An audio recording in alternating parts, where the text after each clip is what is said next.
So thinking more about, I wrote a blog post on LinkedIn recently about kind of promoting body awareness as hopefully the next big trend in the fitness world. And it kind of jived up with a video I saw today. Casey Neistat was talking about something, anyway, it's kind of part one of a part two series, but his knees are causing problems, having some grinding and arthritis in there, and he's a big runner. And for those of you who don't know, Casey Neistat is a big YouTuber, almost 8 million followers at the time of this video. But he's a big runner and has some knee problems that could jeopardize his entire career going forward as a 60 miler, 80 miler a week kind of guy. And he's not much older than I am.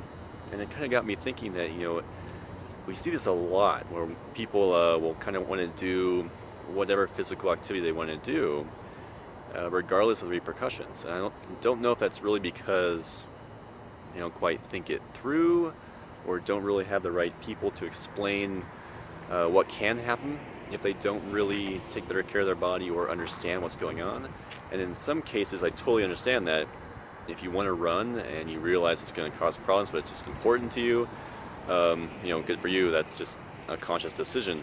But I feel like a lot of times, especially as younger people, you get kind of I liken it to something like summit fever, where you just want to keep going and you're kind of blocking out the potential repercussions and being more short-sighted. And a lot of this just comes back to, kind of bring this around to the body awareness pitch that I keep working on, where if we really just knew what was going on and could find the right people that kind of help us fix our bodies, that we'd be really setting ourselves up for a long-term success. And that, be kind of like being more patient. So in Casey's situation, I wonder about, if you went to the doctor and found out that you couldn't run for a while, if you would have the self-discipline to say, okay, I will take off the next 12 to 18 months and figure out what's going on. Why is this arthritis a problem? Why is it starting? Why is it kind of ramped up recently? And really working on it versus kind of thinking that, well, I'll just keep going until I can't go anymore and then I can't run.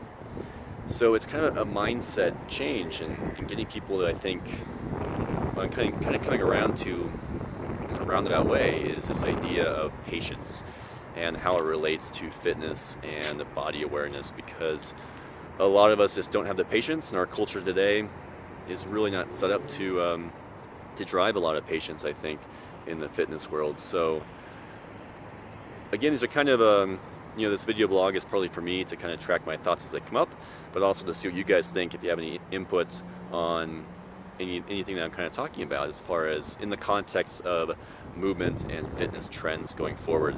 There's a lot of things that can happen in the realm of being more patient and focusing more on body awareness in the coming 2 to say 5 years.